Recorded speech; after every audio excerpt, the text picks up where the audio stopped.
Brené Brown. I thought it was just me, but it isn't. Making the journey from what will people think to I am enough. Do you ever think back to something embarrassing you did in the past and wish the earth would just swallow you up as you replay that moment over and over? Perhaps you texted someone you liked and were flatly rejected. Or maybe you made a major blunder at work in front of all your colleagues. That feeling? It's shame. A complex blend of embarrassment, pain, and a sense of isolation that makes you suspect your mistake somehow marks you as a mediocre or deeply fallible person. But in the end, absolutely everyone is fallible. Realizing that mistakes and the profoundly negative feelings they can prompt are shared by many helps to mitigate our experience of shame and can let us feel safe in the knowledge that we're not alone. Blink number 1. Shame is a confusing and painful emotion caused by rejection at sensitive times. There are plenty of uncomfortable topics of conversation that most of us will try to steer clear of. But one subject that people particularly loathe discussing is the emotion of shame. As a result, many of us don't have a proper understanding of what it really is. Shame is a visceral emotion whose exact characteristics are difficult to describe, but at its core, it has to do with a feeling of not being good enough. Articulating such an experience can be difficult. After all, discussing shame requires us to, at least to a certain degree, relive the pain it causes. That being said, when the author interviewed over 300 people about how they experience shame, she discovered a theme. Shame is a negative feeling connected to a sense of rejection and the exposure of aspects of ourselves that we tend to hide. Based on this information, the author put together the following definition. Shame is a deeply painful sensation that stems from the belief that we're not good enough, and that this shortcoming will prevent us from being accepted by and belonging to a group. But how does shame arise? Most often, shame occurs when people seek compassion, but experience rejection instead. For instance, one participant in the author's study spoke about how her mother persistently shamed her because of her weight. When the participant visited her mother, the first words out of her mother's mouth would be about how she was still fat, and the last would be about how she hoped her daughter could lose weight before they saw each other next. Or consider another participant whose mother committed suicide when she was in high school. It was a time when she needed support and compassion, but she was instead ostracized by her fellow students for being the daughter of a crazy lady who hung herself. Even from these examples, it's clear that a lack of empathy precipitates shame. And that's precisely what we'll explore next. Blink number 2. The solution to shame is empathy, understanding another person's perspective without judgment. If you get bitten by a venomous snake, you can receive a dose of antivenom that will save you. This is a dramatic example of the many antidotes available to us, and thankfully, a powerful antidote also exists for the feeling of shame. It's called empathy. Since everyone experiences shame, what truly matters is that we can learn how to manage it. Every participant interviewed by the author pointed to empathy as the essential factor in quickly overcoming and recovering from shame. However, receiving empathy from others isn't the only important step. It's also essential for you to empathize with them.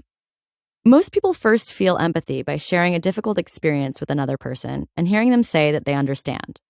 Knowing that another person has experienced what you're experiencing and that it's not unusual or uncommon makes you feel less isolated and more accepted. But to achieve this understanding, you need to be able to see things from the other person's perspective without passing judgment, which means being present and aware of the other person's story. For instance, one year the author was overwhelmed by the number of tasks she had to complete one weekend. She had promised to bring cookies to a party at her daughter's school, but she forgot. In her embarrassment, she lied to the teacher, claiming a dessert brought by another visitor as her own contribution. Later, when she told a friend about this, the friend responded by saying that the author had done her best, that she was juggling too many things and didn't want to make a bad impression on the teacher. This response was purely empathetic. There was no judgment, just a simple taking of the author's perspective. You now have some sense of how to relieve shame. Next up, you'll learn how to identify when exactly you're experiencing it. Blink number 3. Dealing with shame requires recognizing it and understanding where it comes from. Have you ever felt like you're coming down with some sort of illness, but just decided to ignore it? If you have, you likely learned that listening to yourself is important to your physical health, and the same goes for your mental health. As such, to deal with shame, you first need to recognize it. Through her research, the author found that the people who could notice and precisely describe their shame were much better at handling it. Some of these people, when confronted with shame, might get a dry mouth and have difficulty swallowing. Others turn red and start shaking, while still others become incapable of even getting out of bed.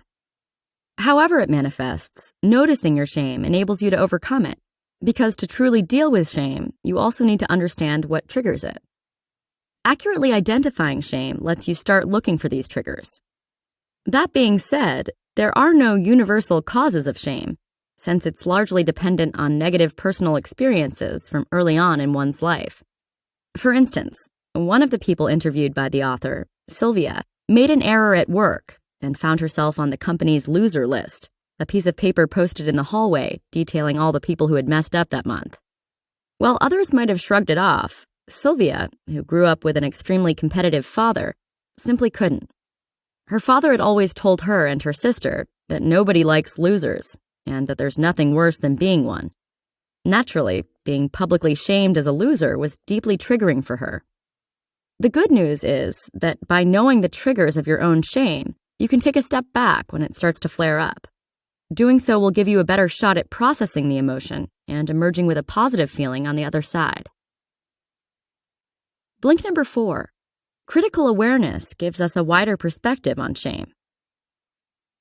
On one occasion, while giving a presentation on critical awareness to a pharmaceutical company, the author found herself losing the interest of her audience. Rather than feeling shame or panic, she simply told them that they seemed more interested in the pizza that would follow the presentation than in her talk. By doing so, she was exercising awareness of herself. She went on to explain that she knew they only had a short lunch break and that the pizza was a major incentive for them to be there at all. By pointing this out, she was displaying critical awareness. This all-important ability refers to understanding both why and how something happens. Critical awareness is vital to handling shame because it gives us the ability to zoom out. After all, when we feel ashamed, we can't really think of anything else. By taking a step back, we can notice the social causes of our shame and address it more easily and effectively. For instance, when we complain about our frizzy hair, our freckles, or the size of our bellies, it can feel like we're the only ones experiencing such thoughts. But the reality is that beauty and body image are almost universal triggers for shame. To understand these thoughts, we need to look at society and understand the expectations it places on us. Not only that, but critical awareness helps us see when we're being manipulated. By zooming out even further, we can see that there's an entire industry fueling our negative feelings regarding body image, and that we consume its content in the form of magazines and TV shows. Such media makes us feel shame, and that's exactly what this industry wants. This shame is what makes us spend so much money trying to live up to impossible standards of beauty and attractiveness. Naturally, the results of such a process are disastrous. For instance, some 7 million women in the United States alone suffer from eating disorders. But by being able to see this bigger picture, we can realize how others suffer too, normalizing shame and taking away its sting. Blink number 5. Connecting with others is a form of healing, both for us and for them. When we feel hurt or ashamed, a common reaction is to retreat into ourselves. However, what we actually need is to do exactly the opposite. Connecting with others is crucial to healing from the experience of shame. The opposite of shame is self-esteem. There is a broad tendency to believe that certain things, namely a successful career or a terrific outfit, will boost our self-esteem. But the reality is entirely different. The psychologists Jean Baker Miller and Irene Stiver found in a 1997 study that forming and maintaining relationships is the most reliable way to make people feel grounded and sure of their value. And this is especially true when it comes to shame. Having friendships and support networks through which we can share our life experiences shows us how others share our difficulties. This removes the isolation from shame, making it easier to manage and can change the way we see other people. We can even help other people by reaching out to them. Such an ability is so powerful that we can actually transform shameful experiences into positive ones.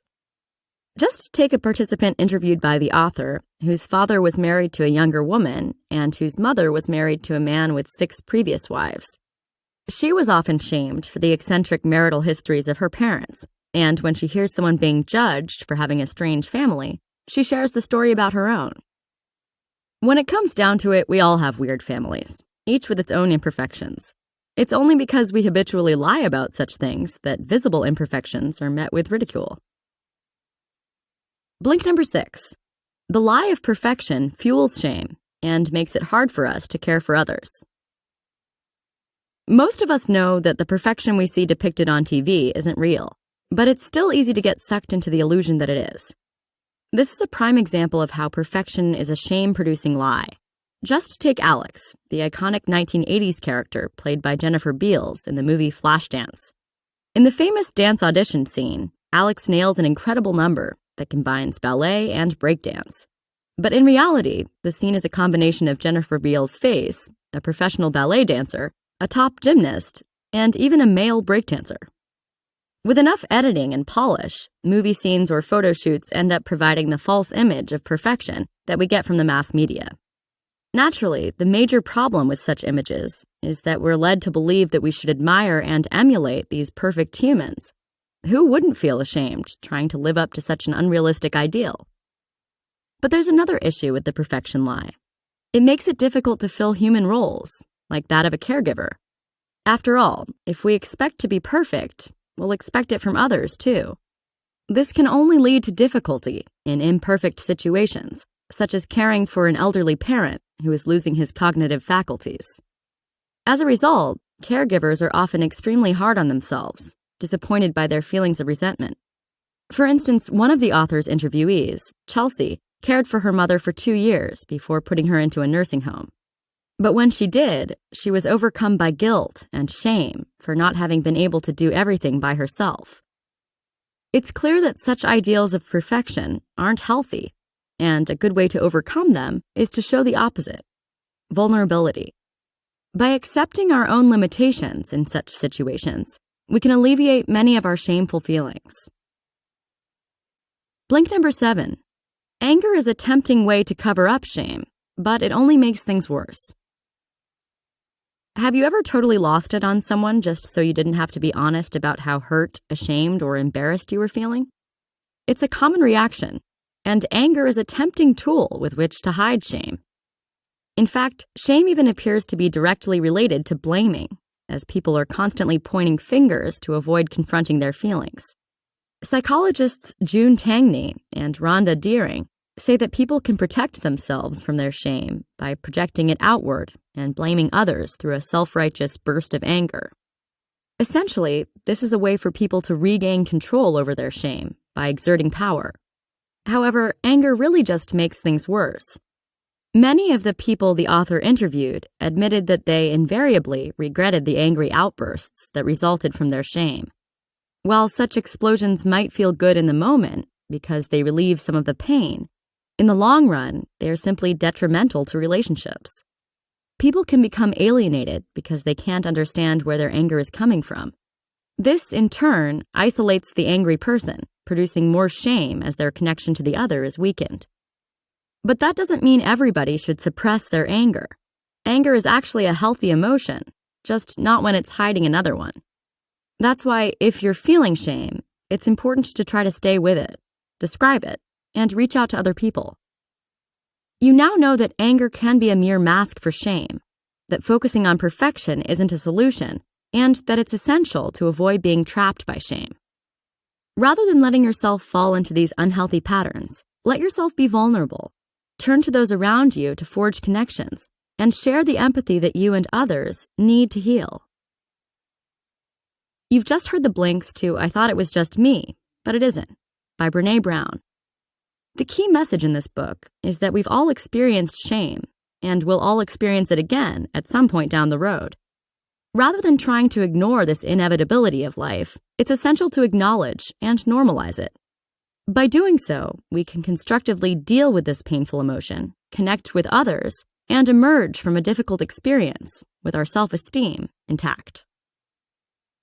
If you have any feedback, just drop us